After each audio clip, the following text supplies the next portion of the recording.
Okay, so the game tonight is very important in that if the Jets lose, I might not ever do this again. It's going to be too much for me. But I was a little surprised the Jets are 6.5 point favorites. It's their home opener. It's a short week. In your opinion, why are the Jets a 6.5 point favorite? Because the Patriots can't get any sort of offensive traction consistently. They struggle to close games, and there's very little passing game to speak of there, at least as we sit here right now. This is a team that is really competitive, remains really competitive for the most part on the defensive side of the ball, but just can't get anything started in the passing game. And whether that's the quarterback, whether that's the receivers, whether that's the offensive line, whatever the case may be, that's why the Jets come into this game as 6.5 point favorites. Okay, so I've watched I guess this is an odd situation for me because I've seen every Patriots game, I've seen every Jets game.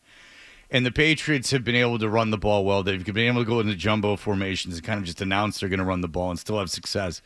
The Jets in the first 2 weeks haven't been able to stop the run. Do you think even if the Jets just load up to defend the run, because like you said, there's no passing game, New England will still have some success eventually running the football?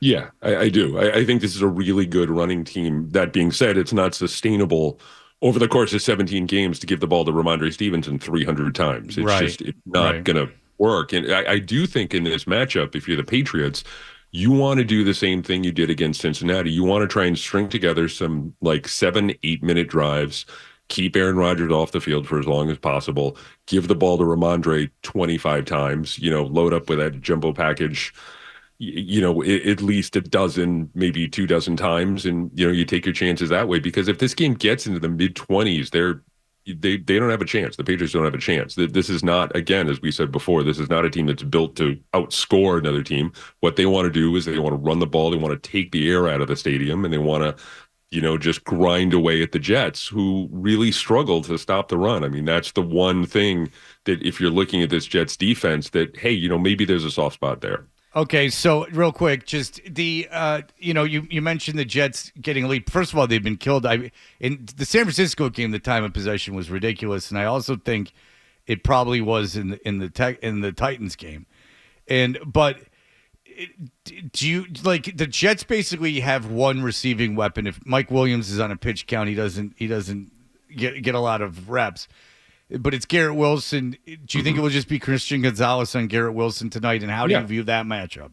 Yeah, I do. And look, there's three guys who on the defensive side of the ball, and Gonzalez is one of them. There are three guys who, if they play extraordinarily well, as they have for the most part over the course of the year, I think the Patriots have a real shot in this thing. And one of them is Christian Gonzalez. If you can put Gonzalez on Wilson and you can kind of close to, shutting him down. I'm not going to say, one catch for 7 yards or anything like that, but if you could contain him, that goes a long way. The other thing you need to do is get a great performance out of Devon Godchaux, who's a great run stuffer, and Keon White, who's the one guy on that defensive front seven who's shown an ability to get home in like 4 seconds. And so if you can get those three guys, Gonzalez, White, and Godchaux, having an extraordinary game tonight, then I think that goes a long way toward a New England victory. And I think it goes a long way toward them having a season. If you get those three guys and maybe one or two more engaged week after week, the defense can keep the Patriots in games. My question to you, Chris, is how does the offense evolve?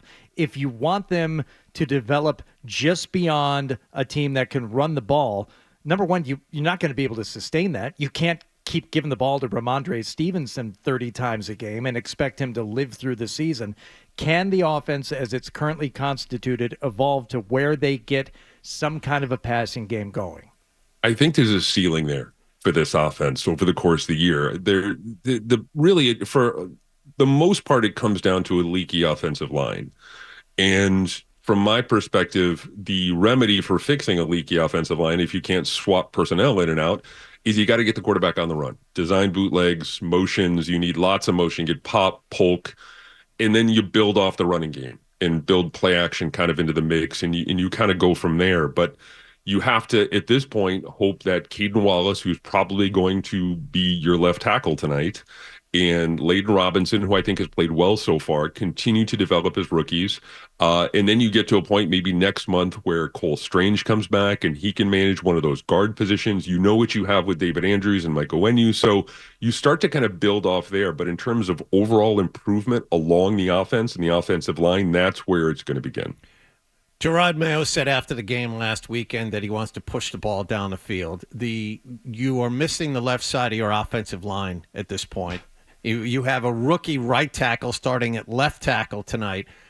Do you think tonight's the night where he's going to try and take a deep shot? Because he took one deep shot in week 1. He took no deep shots last weekend. How do you think that will look this evening? I don't know if there's going to be a whole lot of deep shots. I think the best thing you can do, John, like I said before, is you scheme stuff up to get Pop and Polk and really Antonio Gibson, who I think is a really intriguing offensive option as well. You get them the ball in space and you go from there. I think that there's maybe going to be 2 or 3 deep shots, but I don't think that this is necessarily going to be a game where, Jacoby Brissett is going to average, 18, 20 yards, through the air. This is going to be a game that's going to be one with short and intermediate stuff. Get those guys in space, get them working in motion. You look, Pop Douglas, the fact that he only has 2 targets through the first 2 games is a real head scratcher for me when you talk about what they're trying to do offensively. You need to get him involved, whether it's him, whether it's Brissett, whether it's the timing again, whether it's the offensive line failing them because they can't get the ball out quick enough, whatever the case may be. Get those guys the ball in space and then kind of build off of that and then build deep plays, deep balls into it from there. All right, if you're wondering about the Jets injury situation, DJ Reed is going to play, and they're saying CJ Mosley doesn't have turf toe and that they can legally numb it up. So it looks like he'll play too. But the Patriots have some injuries. Juwan Bentley's out for the season. They have a slew of guys that didn't practice. Can you kind of run down the Patriot injury? First of all, what's the Bentley injury going to mean for them as the season goes on and tonight? And the offensive line is down to third stringers. Who do you think's playing tonight? And if they don't, what does it mean? Well, here, first of all, Bentley, I asked a very well-placed Patriots source, and I tweeted this out the other day, that he's gone for an extended period of time, but it's premature to say for the year. Okay. So maybe he comes back. Maybe it's one of those things like, Judon last year where, you hold out hope and he can play in December, whatever the case may be. But he's obviously off the board tonight. Verdarian Lowe City, so both of those guys are out tonight. A source told me when it came to Lowe that the knee injury is not serious. Maybe if it was a Sunday game, there was a chance that he could play. But with a short week, it's better safe than sorry. I'll say this. We know with So it's not an Achilles. That was the initial worry, that it was an Achilles. So he should be back, let's say sooner rather than later. Ox, edge rusher, he's out tonight as well with a knee. You feel pretty good about the depth you have at that position between Keon White and Anthony Jennings and Dietrich Wise and the rest. But there's 4 of the guys who are questionable, who I all think these guys are going to play. It's going to be just varying degrees of impact. David Andrews, Onwenu, Jabril Peppers, and Dietrich Wise. All 4 of those guys were limited over the course of the week. They were all questionable. I expect all of them to play coming into tonight's game. Gerard Mayo's been pretty good. I've been impressed with the way he's handled the team and handled some in-game situations. This is kind of another big test tonight, though, on a short week to see how ready he can get his team with limited preparation time. Yeah, the other thing too, Hardy, is that they're running that 3 games in 12 days gauntlet really early in the season. Yeah. And they're kind of getting that out of the way. Look, if that's in November and December, it can be a different deal for teams.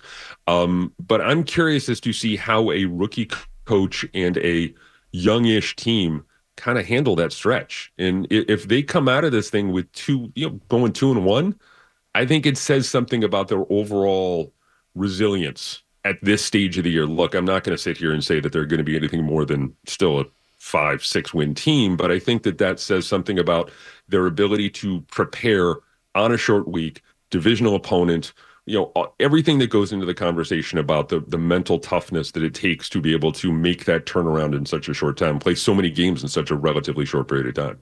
Okay. Do you think that, you hear some of the players getting upset? You mentioned Pop Douglas. There's some players are uncharacteristically, I would say, for the Patriots, like, speaking out. If the Patriots go on like a little losing streak, do you think that could become an issue this season? a little bit of discontent and not a belief in what's going on over there? I don't know if it's going to become, the horrible. I don't know if it's going to be like it was at the end of the year last year, where it was Right. a little tough to get down there and cover that team. But I think we're going to see situations. Look, Pop Douglas also expressed his dissatisfaction in the most Pop Douglas way possible. You probably saw the video, like he's smiling and kind of playing it off.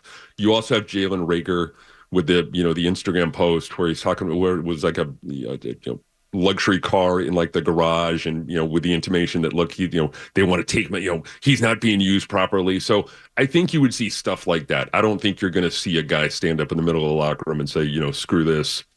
This is an awful place. I don't want to play. It's not going to be like it was in 2009. John can tell you, like, with Dallas Thomas, and it's not going to be like that. I think if things slide, you're going to see more little things here and there start to pop up like those, like we saw this week. I think you would see it if that losing streak was coupled with the sense that they weren't trying everything. They've lost one game, but and they haven't tried everything yet. They haven't tried throwing to receivers.